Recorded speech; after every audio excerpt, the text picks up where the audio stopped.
Hello, everybody, and welcome to episode number 6 of the Steel City Insider podcast. I'm one of your hosts, Jeremy Hritz, alongside Mr. Jim Wexell. Jim, it was a tough Sunday, but we're here to help Steelers fans through it. Did we really do a podcast of laughing, smiling, joking, talking about getting our Super Bowl tickets, everything else? Did we really do that? We did. I wore a ball cap backwards. It said Super Bowl on it.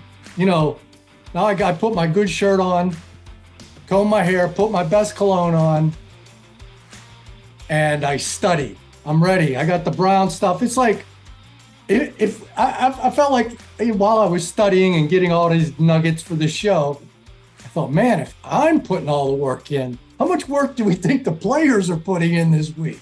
Oh, yeah. Because, we know about their performance. We all saw that. And some people saw our performance. So, our predictions were so wrong. My prediction, I can't remember yours. I didn't make one. Yeah, I had them beating the 49ers and, I think going to the Super Bowl and everything else. But, yeah. So, back to work. Hey, back to work. The team lives to fight another day. We live to fight another podcast here. And episode 76 here, the Chukwuma Okorafor, the Chooks episode, and fittingly so, because today was a Tomlin Tuesday. There's a rash of injuries for a team that really escaped the injury bug during the preseason, throughout training camp. It's bitten pretty hard and to some significant players. Yeah, two very significant players. Cam, it was nice building depth around Cam. Mm-hmm. And that was the excitement about the depth at the D-line, the strongest unit in spring training, the most difficult cuts. And that's true. But now it's just depth. Yeah. And a rookie who might be pretty good, but could possibly, say if Keanu Benton replaces Cam Hayward, he goes up against Joel Bitonio. And Will's the left tackle.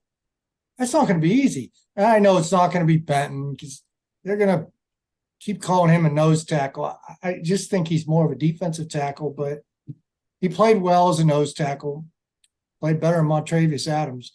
But I'm assuming they'll put Leal and Loudermilk over there. Those guys are good complementary players. Man, when you lose that lead dog, geez, killer. Yeah. And that's 8 games. Deontay Johnson's going to be a couple games. Deontay Johnson, same kind of thing. Pickens can be that crazy wild card over there and go deep and catch some big, big sideline passes, tall, and bring them in and miraculous catches. But Deontay Johnson gets open on 3rd and 6. And I don't know if the quarterback can get it to him, but that's another topic. But yeah, Deontay Johnson's a blow, and I assume he'll be replaced by Calvin Austin. Mm-hmm. Calvin shows a lot, but again, just very raw. And now we're going to see what he really knows. He's another good complementary piece. Yeah. But now that he's a main piece, it's going to be more focused. And as Mike Tomlin said today at his press conference about those Cleveland corners, they were the story of the game. And he paused and then he said, on either side of the ball, meaning Cleveland's upset of Cincinnati and the shutting down of Joe Burrow and Jamar Chase and T. Higgins and company. Those two corners are now going to be tasked with Pickens, Calvin Austin, Lil Allen Robinson out of the slot, Lil Gunner Olszewski coming in there. Mm-hmm.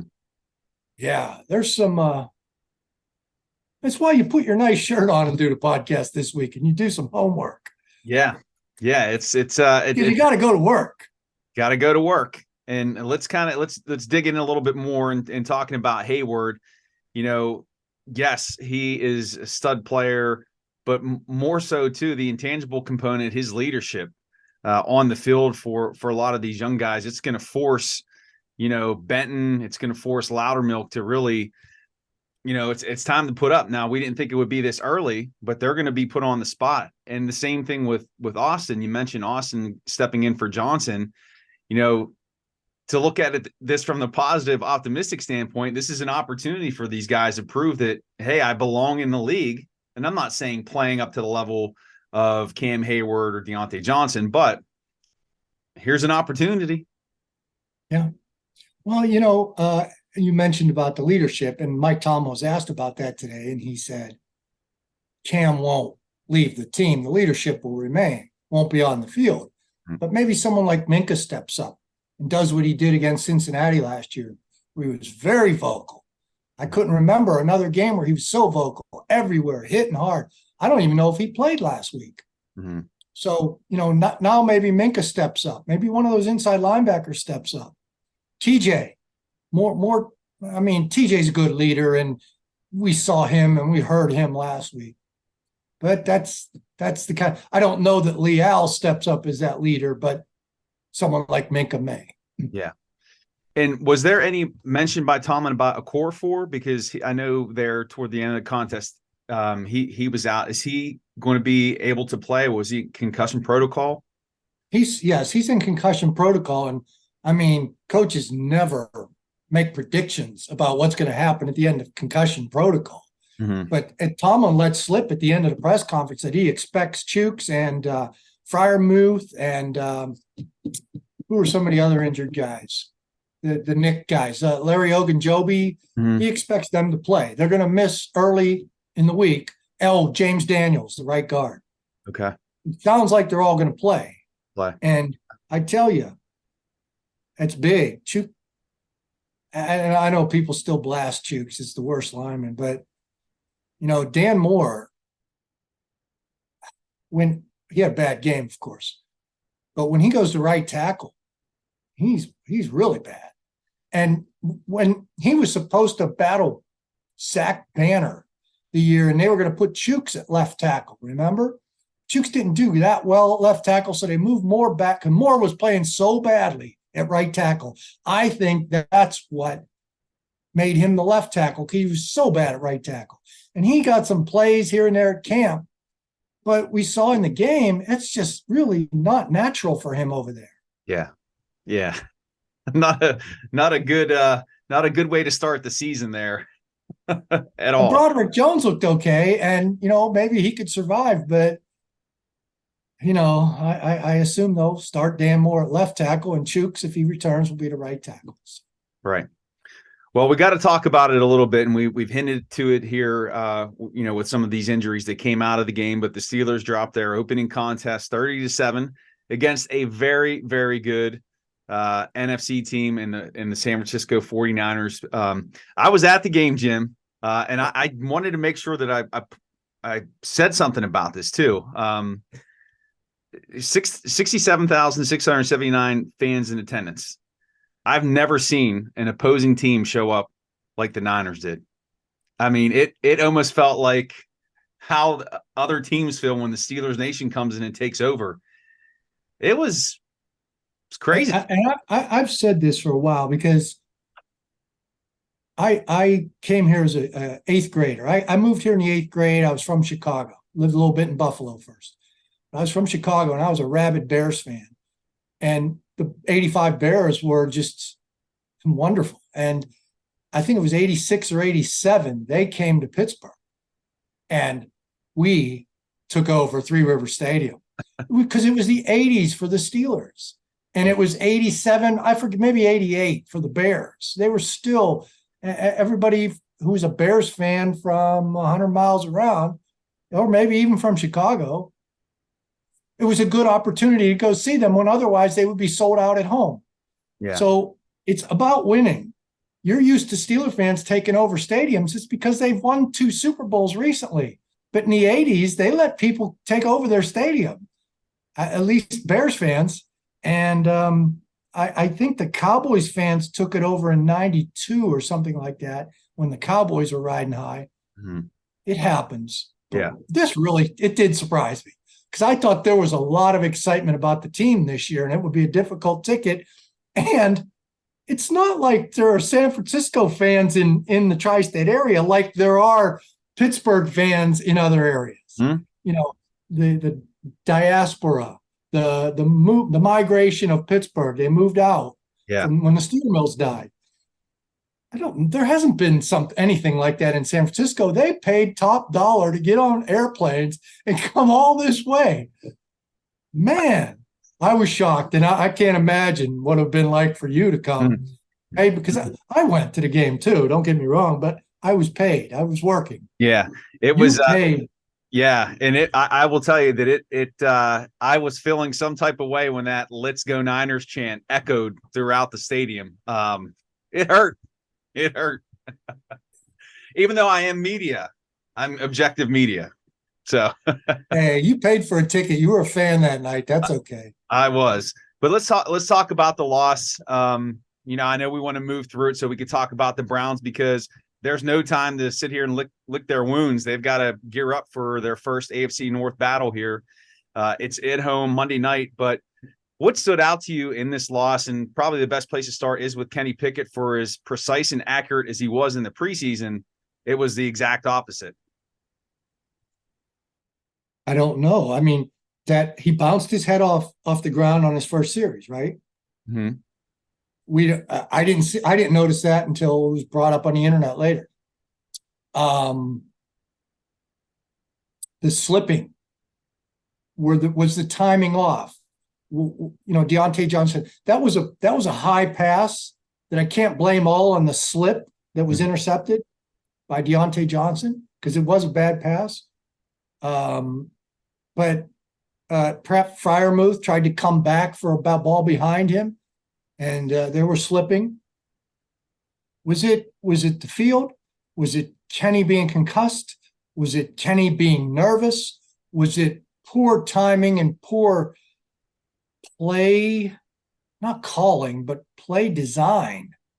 Or is there a lack of communication? Let's just say it was not coordinated well, all of it. I'm not saying that's the fault of the coordinator, but the word is coordinated.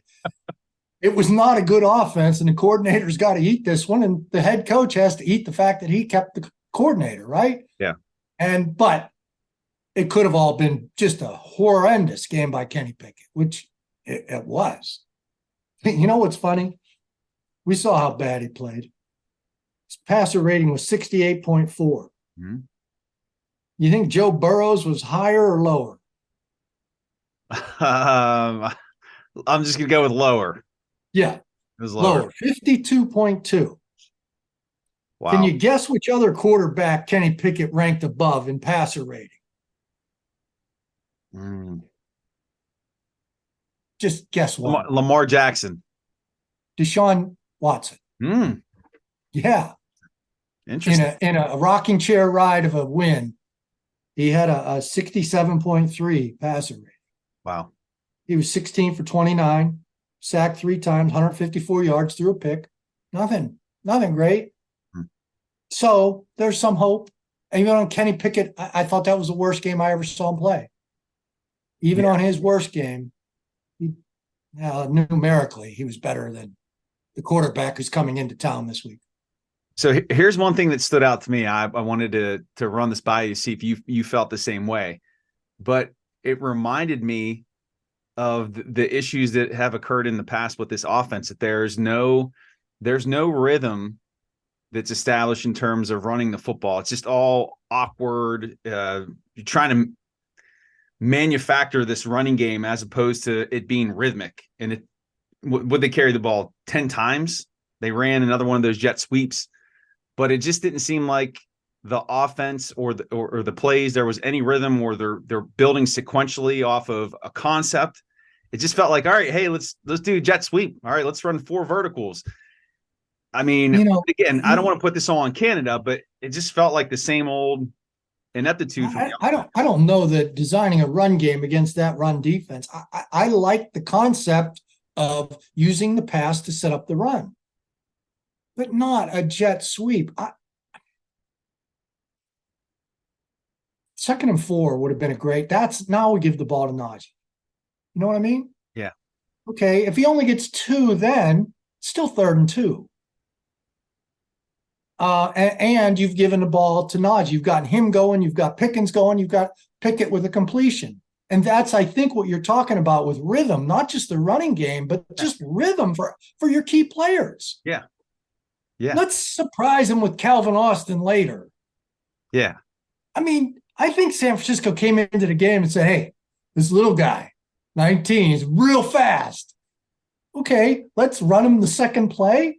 I mean, over to Freiermuth's not your best blocker. If you got Mount Washington over there as your tight end, don't say it was just a missed block from working when you ran to your worst tight end blocker. Mm. So that call was just, here we go.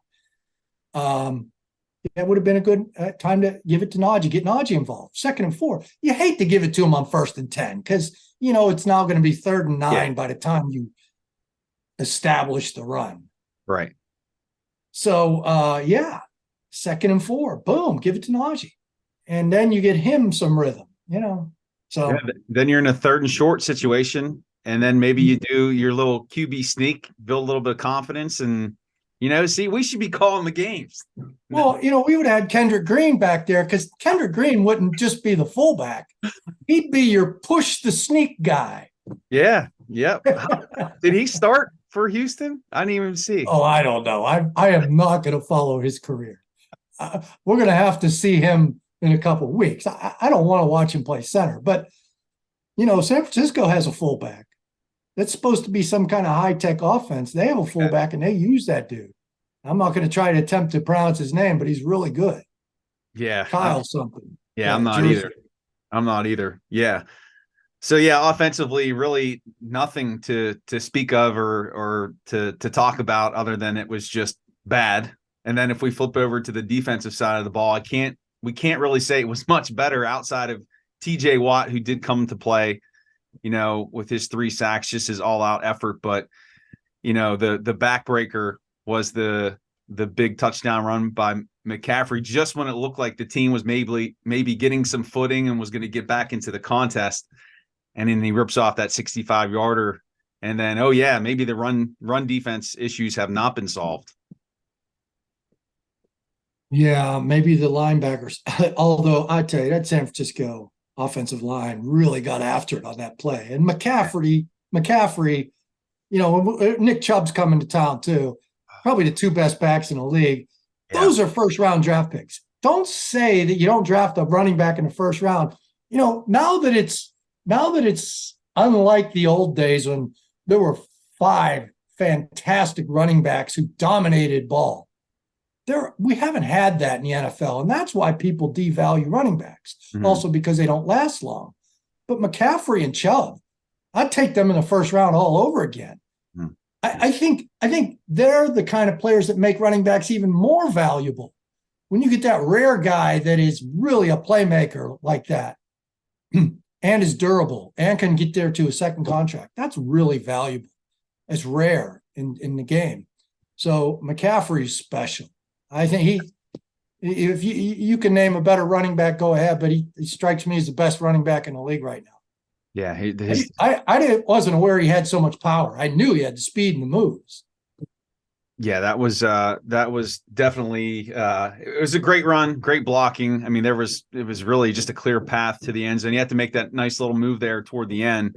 But then you look at Brock Purdy, came into the league the same time as Pickett, played a clean game, not really gaudy statistics, 19 of 29, 220 yards, 2 touchdowns, 111.3 quarterback rating. But he played well. He played within a system, and there was a strong contrast between, what the Niners put on the field versus the Steelers. I know it's different because there's more veteran ball players there offensively with McCaffrey, with Debo, who really was quiet. So was George Kittle. But there's a natural comparison there, being that these 2 quarterbacks came in the league the same time. What were your thoughts on Purdy's performance? Well, like you said, they have a system, and that was a big difference in the game. Having a system, having a plan was really a smart thing to do. Yes. Yeah. But they also have a better offensive line. With all due respect to Isaac Seumalo, who is going to play better, if he's the best guy, he had a bad game. He actually, if you remember, when he jumped illegal procedure, that's when the boos started. Mm-hmm. And they weren't booing him. They were booing a lack of a system in place. Yes. But it was him who got the boos. And that was the guy that was supposed to turn that whole line around, but the line was just terrible. So Purdy had that advantage. He had a clean pocket. And he steps up into it better than Kenny. Kenny runs at the first sign of trouble. Again, may have been that conk on the head. Yeah. But, I mean, the inside linebackers were, we were raving about them last week. Yeah. Could be the same thing. I remember raving about Miles Jack last year before the first game. Mm-hmm. I will say this about Patrick Peterson's taking a lot of grief in town. And I'll criticize him for saying what he said on the podcast last week. It was unnecessary, and he knows better. But, okay, he slipped early and gave up a touchdown. And that was really the only poor play he made. And then he changed his cleats right after that. But you warmed up, Patrick. You're a veteran. You knew that field was slippery. The 49ers apparently knew. Mm-hmm. They weren't slipping. I don't know why he didn't change his cleats before. Okay, so we'll give him that one. The other touchdown he gave up, he was in smothering coverage, 50-50 ball, great receiving catch. And Patrick made a couple other nice plays, and he was in coverage. He gives you – I still think he has man capability. Now, if you bring Joey off the bench and replace Levi Wallace, if Levi becomes your third corner, then maybe you have – somebody can tackle, maybe. I don't know if you saw Levi. Levi's the one that over pursued and filling the hole on McCaffrey's big run. Patrick Peterson got down and really slowed things up. Ray McLeod was blocking him. He couldn't get off the block, but he slowed things up. He made McCaffrey, somebody almost could have come from behind and tackled him. So I'm not down on Patrick Peterson. A couple things that I thought should have been more veteran of him. But I still look at him and see the athletic ability. So I don't know that he deserves everyone's scorn, but some criticisms for sure. But I don't think you replace him with Joey. I think Levi Wallace is the guy you start looking at right now after that game. Yeah, I think that's a logical move if they are going to make a shift there at the cornerback position. But kind of bringing this home, Jim, this is it was just a bad game. And I was sitting there racking my brain. I'm like, when was the last opener that was, this pitiful? And I'm sure there's a few we can point to, but it reminded me of the opener. I think it was 2011. Steelers traveled to Baltimore and just got ravaged. And that was the one where Polamalu tried to rip Ray Rice's helmet off. And they rebounded that season only to get T-bowed in the wild card round. So not all hope is lost. But final thoughts on this putrid performance. Well, it's they've bounced back from other big losses. The 51-0 loss was followed by another pasting the next week by another division team. And they made the playoffs, came within a drop pass of making the AFC Championship game. The Cowboys waxed them. What year was it? 97, and they ended up going to the AFC Championship game. Cowboys beat them 37-7 in the opener. Mm-hmm. They went to the AFC Championship game. So there's precedent for recovering. And there's a lot of introspection that has to be going on all levels. Yeah. I mean, I wrote a column about it. I even introspected on myself just to set the tone for these guys. This is how you do it. I saw that. I saw the Mark Manson book. Yeah, the Manson book you referenced. You talk about your most embarrassing things. You question your beliefs, and that's how you get better. Yeah. And so I'm sure they're doing that. They can't help it. They can't help it. So there's that. And you look and you see Cleveland coming in and you see the matchup problems without Cam Hayward. Those corners going against such young receivers. Myles Garrett going against Dan Moore and Chooks, whatever he wants. Up the middle, he can take his pick. He's moving around with Jim Schwartz, the new defensive coordinator. and Nick Chubb running on this defense. Let me give you a stat, though. Nick Chubb against the Steelers, career 4.6 average. He's played 10 games. Okay, I don't think I counted the playoff game. So it's 9 regular season games, 4.6 average. Only 2 100-yard games, and 113 was his high. So he hasn't really torched them. But, man, you go into this game with fear, right? Mm-hmm. After what you saw last week. So the matchup, you just can't see it working out. But you know how funny things happen. We look so bad one week. Cleveland looks so good. Cleveland's doing podcasts right now where they're all real cool and happy and wearing their hats backwards. I mean, you're right. One week does not define a season, and anything could happen Monday night, but they have to respond. I mean, if it's another stinker, then there might be some truth to this being just a mediocre or below average ball club. Or a mediocre to below average quarterback. And I have refused to believe that, because I've argued all offseason that he had a good rookie season. And others looked at his stats and said, the analytics say that anybody with this low of a TD percentage has never started the next year. I ignored all that because I liked what I saw. So now I have to question, do I know anything about football? I mean, so he's got to play better to make me look better. Yeah. It's about me, not him. The last thing I'll say about Pickett is, I remember you saying this when I came out to St. Vincent's, but you were talking about how he was always going backward in the pocket instead of stepping up, and he was trying to throw on the run a lot. I felt like I saw a lot of that on Sunday, not just being resolute and firm in the pocket, but climbing. Not climbing. Like then, Purdy did. Yeah.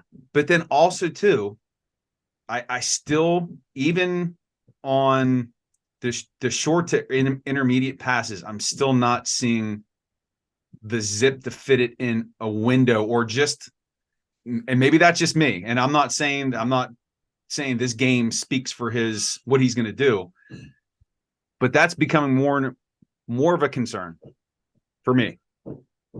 Yeah. I just remember Mitt Pitt, and I know NFL windows are a lot smaller, but he got it through some small windows repeatedly, and in the preseason. Yeah. And I don't know that he had to climb the pocket in the preseason, but he was clean and he was stepping up. It wasn't much. Now, when he takes a designed roll and throws on a run, he does a good job. But he's not working the inside of the pocket. All you had to do was watch Purdy. Mm-hmm. He has a knack for it. Yeah. And the great quarterbacks do. Yeah. So that's what Pickett's got to work. He's got to do something like that. Yeah. Well, or, like Matt Steele wrote, and I put it in the column. Matt Steele's been calling for the Steelers to interview Brian Griese, the quarterback's coach at San Francisco. He wants anybody who's learned under Shanahan. And I can't argue with that at all. Yeah. So Brian Griese, there is a quarterback coach right now with Purdy. Mm-hmm. If things don't turn around this year, that's the guy. So not only we got the hot seat hot, we got the replacement already. We get ready to go. You heard it here first, right? That's why it's the Insider Podcast. Well, that's going to do it then. Episode 76. Jim, you want to put a prediction out there for next week, or no? No. You saw what happened to my prediction last week. I think I was the one that did it. And I don't want to, fans are mad enough at me. All right. Well, then here, I'll take one here. All right. Since you took it out this week, I'm going to say that the Steelers come out angry, pissed off, upset, and they're going to channel that. And we're going to see one of these youngsters, whether it's Calvin Austin filling in for Deontay Johnson, or Keanu Benton, Loudermilk, some of these younger defensive linemen who step up. Not saying make us forget about Hayward, but one of those players is going to make an impact, and the Steelers are going to pull out a close one here to get back on the winning curve. They are a home Monday night dog. It's a division game, and they're coming. They're in bounce back mode. All the things I look for in intangibles are there. Yeah. Except I'm way too frightened. Now, if the Browns fans take over like the Niners fans did, that's your responsibility. I take responsibility for the scoreboard. You better keep those stands cleared, mister. I'm gonna try. I don't know why you let all those 49er fans come in last time. Jeez, man. Here, just one more nugget. Is somebody said it's time to bring out the all Badger front. TJ, Loudermilk, Benton, and Herbig. I like it. I looked at that four and I said, that don't sound bad. Doesn't sound bad. Doesn't sound bad. Hey, maybe the Badger. I like it. The Badger front. There we go. Maybe. So, like you said, anyone can step up, and Calvin Austin could be. I mean, you know how fast he is. Yeah. And he can make plays. Yep. One play is all that it takes. And that's going to do it. One podcast is all that it takes. This is episode 76. We're climbing to episode 100. We are at 492 subscribers. We have 8 more to go. And if you get us to 500, the Steelers are going to win. I think that's why we didn't win last week, because we didn't hit 500. I know. And they promised. I read the comments. They promised that we were going to get to 500. And we did not. Yeah. Okay. That was the problem. That was the problem. We got to step it up. So make sure you check out Jim's work at the Still City Insider. Give him a follow on Twitter at Jim Wexell. You can follow me on Twitter at Still Study, and we will see you back here for episode 77 after hopefully a Steelers win over the Browns. Jim, have a great week. Okay, man. You too.